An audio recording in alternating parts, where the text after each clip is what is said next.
Today on Monkey Life. Tensions are high as one of the park's most popular residents goes under the knife. Whether you think it's a perfectly fit, healthy animal or an alien creature, there's always a risk with an anaesthetic. The ugly monkey house gets a makeover. I'm sure they'll be itching to explore it and destroy it as Stumpys do best. And Capuchin Babe goes cherry picking.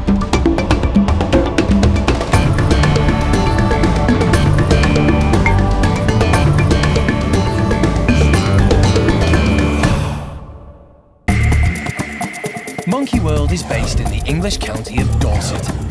It's home to more than 240 monkeys and apes and is the largest sanctuary of its kind on the planet. Dr. Alison Cronin and her dedicated team rescue primates from all over the world. Some have been abused and some neglected. Sammy is one of the oldest residents at the park. 25 years ago, he was rescued from Spain, where he was being used as a beach photographer's prop. Sam had a very, very traumatic and horrible early life. But to this day, he is one of the nicest, gentlest, most lovely chaps here at the park, human or animal, I might add. Sammy now lives in a group of chimps known as the Bachelor Boys. He loves being the centre of attention. He gets on well with leader Butch and is bosom buddies with mischievous Ben. Over the years, he hasn't had many health problems, but ever since he was rescued, he has had a characteristic lump on his chest. It's an enlarged throat sac. Every now and again, Sammy has to have an operation to drain the fluid out of it. If this fluid was to become infected, it could be dangerous for Sammy. Every time they breathe in, the potential is to aspirate bacteria from their infected sac deep into the lung. Recently, Alison has noticed that Sammy hasn't been as well as the other chimps. Over the last year, Sam's been getting more colds than usual, and when the others get a cold or a runny nose, Sam gets a really... Good morning, Ben! Yeah, whenever the others just get a slight runny nose, Sam gets a really big chest infection. So it's been decided that Sammy needs another operation. But wildlife vet John Lewis is concerned. I could, by opening the sac and withdrawing all that material, simply create a route by which bacteria can get in and convert the sterile pus into something a lot more sinister, bacterial pus. And that again could threaten his life. John hasn't made the decision to operate lightly. You have to anaesthetise him to do it, and there's always a risk with an anaesthetic. Whether you think it's a perfectly fit, healthy animal or an alien creature, there's always a risk with an anaesthetic. So if you don't have a good reason for doing it, you shouldn't do it. Sammy has already been sedated to calm him in preparation for his anaesthetic. The next step is to dart him, but this can be distressing and it's not something any of the team look forward to. However, animal director Jeremy, who knows Sammy very well, decides there could be another option. I've given the drug to Jeremy. He's going to hand inject Sammy because A, he's quite an amenable chimp, and B, he's been tranquilised a little bit. And if he can do that, that's far better than darting. It's less traumatic, it's less stressful, and the last thing they want to see when that's happening is a vet. So we're well out of the way. Jeremy has managed to successfully inject Sammy, and the anaesthetic is taking effect. So the chimp is loaded onto a stretcher. Leader Butch realises something's going on, and as the team carry out the now unconscious Sammy, the rest of the group get very agitated.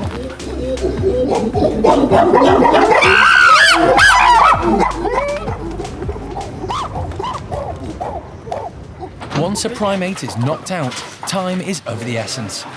John doesn't want Sammy under any longer than he needs to be. First, they X-ray Sammy's chest. Okay. Thank you. Then John shaves Sammy's enlarged throat. This helps to reduce the risk of infection and will allow John to work more easily. You can see this large swollen area here. That's the air sac that's full of, feels like sort of slightly doughy liquid. So we're just taking x-rays of the chest to see if there's any evidence of chest infection, or in fact, how far this spreads. The sac we were talking about isn't just here. It extends under these muscles and comes out in the armpit. So we just want to be sure we haven't got sort of this material pus in other places. This is semi-liquid. We'll drain it, see what we get.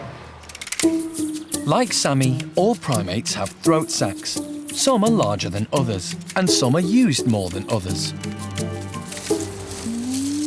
There are several species here at the park that have very obvious throat sacs, and probably the one that's most obvious is the Siamang gibbons. You can see very clearly that whenever they're calling, that throat sac inflates up underneath their chin to almost twice the size of their head. And basically, it's a glorified boombox. It's taking that call of theirs that goes over the larynx and just pushing out the sound so that the Siamang call really projects out there. The orangutans, that's another species that has a very large laryngeal throat sac. You can actually even see it when it isn't inflated. It sort of hangs almost as a fold of skin down around underneath their chins. And it's important for calling because the male orangutans, when they're out in the deep forest, often do these great calls, which are really sort of low resonance, very loud, and they travel great distances. We humans have throat sacs too. You can feel it on yourself. When you suck in and you see that indent around there, that's where the throat sac would have been, is around that anatomy of the voice box. But because of our social system and the way we've evolved, that's sort of gone away because we're not having to shout out from the tops of treetops to neighbors. We're very gregarious animals, and therefore we communicate with each other one-on-one, and there isn't such a great a need for great distance communication. And for the same reasons, chimpanzees don't need throat sacs either, because they too live in large social groups. While Sammy's having his operation, there's a hive of activity elsewhere in the park. The Stumpy house is having a makeover. Stump-tailed macaques, affectionately known as ugly monkeys, come from Southeast Asia. They have strong characters and can be a little grumpy. Unlike most other primates, they spend a lot of their time on the ground. These Stumpys came to Monkey World in 2000, after being rescued from a laboratory in the UK. Many had lived on their own in small cages and had been used to test asthma drugs. Some had been there for up to 20 years.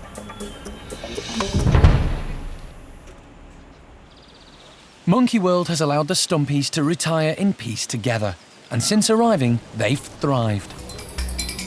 But their enclosure needs to be adapted, as the residents are rather elderly now. They're all getting on a bit, and a lot of them have sort of got prematurely aged from their sort of previous lives. So what we're doing is putting some nice big platforms in with some ramps, because they're not the most agile or athletic. They're not going to go bouncing around and jumping from branch to branch. We've got Scott, who's always been in charge of the group. He's very much the dominant male. He doesn't really do an awful lot. He sits around, eats lots of food, and he's much bigger than everyone else. No one's going to mess with him. David has a big saggy tummy left over from being very overweight in the past. We've got Sam, who's very, very paranoid. He doesn't like to think he's missing out on anything, to the point that he does miss out on something because he's so busy worrying that he will. He's very, very fond of Gerald, who's the lowest ranking male in the group. Keeps very close eye on him, but it works quite nicely for Gerald because it means that if anyone gives him a hard time, Sam soon steps in and sorts them out. With Jonathan, who's very, very distinctive, he's the one with no hair. Basically, everyone's over-groomed him over the years and they've pulled all his hair out, and we have to put sun cream on every day. Just at the moment, the Stumpys are having to spend the time inside while we do their enclosure, but I'm sure they'll be itching to sort of get back out and explore it and destroy it as Stumpys do best. There's no order. Over at the hospital, Sammy's X-ray is normal. John listens to his chest. No abnormal sounds there. It's safe to proceed. I'm just cleaning the skin. I'm going to put a very large needle through the skin and try and suck out contents of this sac. Jeremy watches anxiously. He has a special relationship with many of the primates at the park. So if we go through there and in. First, John takes a small sample of the pus-like fluid to see if it's infected. My guess is that's sterile. If you notice, there's absolutely no smell to that at all. And generally, if they're infected with the normal bacteria, the gram-negatives and all the rest of it that inhabit these sacs, it smells, and it smells bad. What we're not about to do is we're not about to open that sac No. and explore why, because I suppose if it's academic been infected, intro. is it worthwhile? If it's infected, that's a different conversation. John removes an incredible half a pint of pus. And sound effects. Almost done. And with the fluid gone, Sammy's throat sac returns to its normal size. We've removed all the material in there pretty successfully. There's probably a smidgen, but no more. He just has what they call sterile pus. No bacteria, just dead cells, basically. In there, something's irritating it, but it's not causing anything sinister. To seal the wound, John applies medical glue because he knows Sammy would pull a stitch out. He's ready to go back to the bachelor house, but he's not out of danger yet. He's still unconscious and needs to wake from the anaesthetic. John keeps a careful check on his pulse. Sammy's bachelor buddies are agitated. They don't know what's happened to him. Alison tries to reassure them.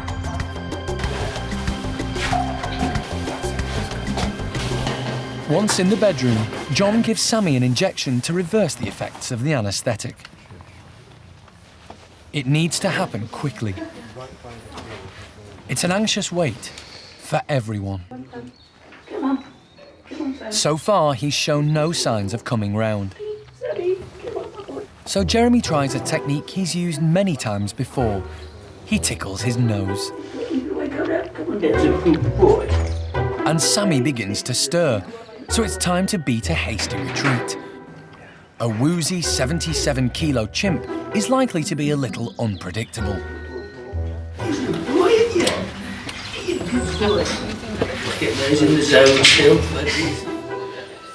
He's groggy and can't quite fathom where he is, or where his playmates are. But it shouldn't take long for the anaesthetic to wear off.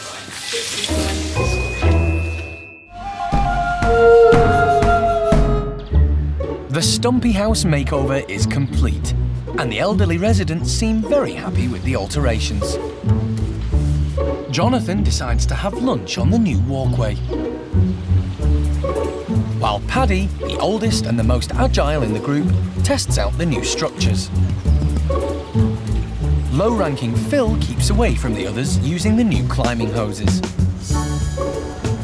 But Gerald prefers to stay at ground level. These contented old fellows will soon be joined by another group of Stumpys. Alison has just been asked to rehome 10 more from a laboratory in Scotland. The guys that I've just made arrangements for were actually kept with these guys several years ago. So it might be that some of our boys here, David and Jonathan and the others, might actually know and recognize some of the 10 new stump-tailed macaques. But Alison and her team will have to build another home for the new residents. Because they're coming from a lab, they can't all be put together at once. It's not possible to take all of these guys if they've been individually housed all of their lives and just put them back into a social group. You have to have facilities with individual bedrooms where you can start introductions and increase them in size. You can see with a lot of these guys, they've got cage paralysis. Those hips, as Phil just walked away, are almost frozen in a semi-bent position, and that's from spending years just sitting in a very small cage with limited movement. If the new guys aren't able to climb terribly well, you just have to make sure that you give them the right structures and climbing frames so that you encourage them to get off the ground to find their head for heights again. So it's a little bit about working with them both mentally and physically, and knowing what we know. Hey, you. I know. I see you. I know. No, you can't have my hand. I'm not going to give it to you, Gerald. Alison hasn't met the new Stumpys yet, but is hoping they will adapt to their new environment as well as these old guys did. When we first got these guys, Jeremy could walk up to them and simply say, turn round. And they were so trained and institutionalized from the laboratory that they would simply reluctantly turn around, prepared to take an injection. Jeremy walked in 1 month after them being here and said, turn round, please, and he got smacked. And actually, we all cheered, yay, because it showed that they were confident enough in their new environment and in themselves that they could object. I know it sounds silly, but it's exactly what we're looking for. They're behaving like macaques again. It's hoped Alison will be able to go and collect Monkey World's new residents over the next few weeks. As well as Stumpys, the park has rehomed many other primates from laboratories, including squirrel monkeys, marmosets, and more recently, capuchin monkeys. Whenever they can, the team encourage the residents to live as they would in the wild. They do this by giving them a variety of enrichment. Today, Debbie's group of capuchins are getting cherry browse. We've made it a little bit harder for them just to help sort of stimulate them a little bit more. Being in captivity, they do get all their food given to them, so this makes them work a little bit harder like they would in the wild. Capuchins see in colour, so it doesn't take them long to spot the bright red cherries. First on the scene are Babe and Esther, who immediately get stuck in. They'll have to reach in a lot more with their hands in order to forage and find the food, which is great. In the wild, capuchin monkeys are tree-dwelling, so they spend most of their time up in the canopy. Their tails help them to balance and hold as they leap from branch to branch. They'll also hopefully start to use their tails a bit more. They've actually got what we call semi-prehensile tails, so they'll actually grab hold of the mesh with the end of the tail, and then they'll use that a bit like an anchor so that their hands are free to actually forage right in the browse. They seem to be enjoying the ripe, juicy flesh. But the skins aren't going down so well. Alpha female Debbie is a smart cookie. Rather than having to climb up to get the food, she opts for the easy option and grabs the windfalls. Capuchin hands are just like ours. They have opposable thumbs which enable them to grasp and manipulate objects, which comes in handy when you're picky with your food. Babe's making the most of her high ranking in the group and is gorging herself on the cherries. In her haste, she drops one, much to low-ranking Ginger's delight. Babe's had her fill of the sweet stuff and looks for something a little more savoury. How about some clover? Or perhaps a dandelion?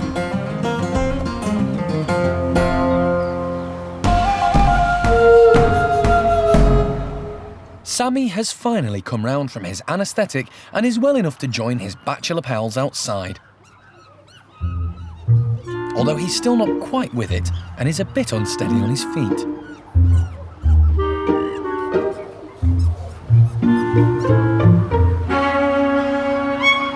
Paquito is the first to come and welcome him back, but is a bit unnerved by the strange medical smells coming from Sammy. Not everyone is pleased to see him, though. Buxom is the first to kick off.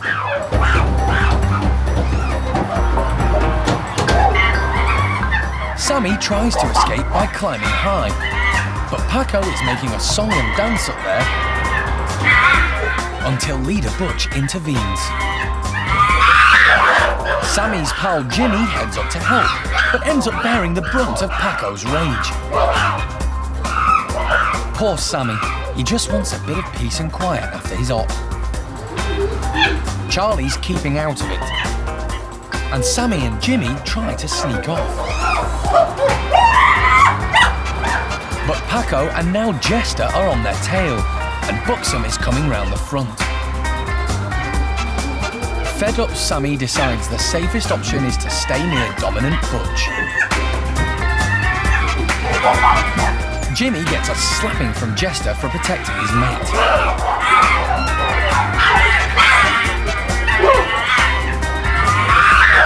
And Buxom and Paco once again round on Sammy, who's now exhausted.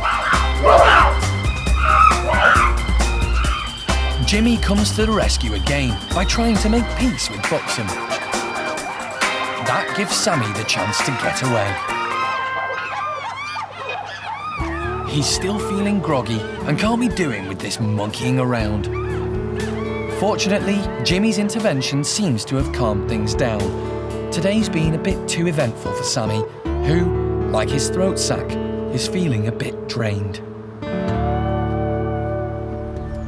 Next time on Monkey Life, Alison meets the park's new ugly monkeys. Good girl. And it's weigh-in time for O'Sheen. What, you want me on there as well? That can make you look even fatter.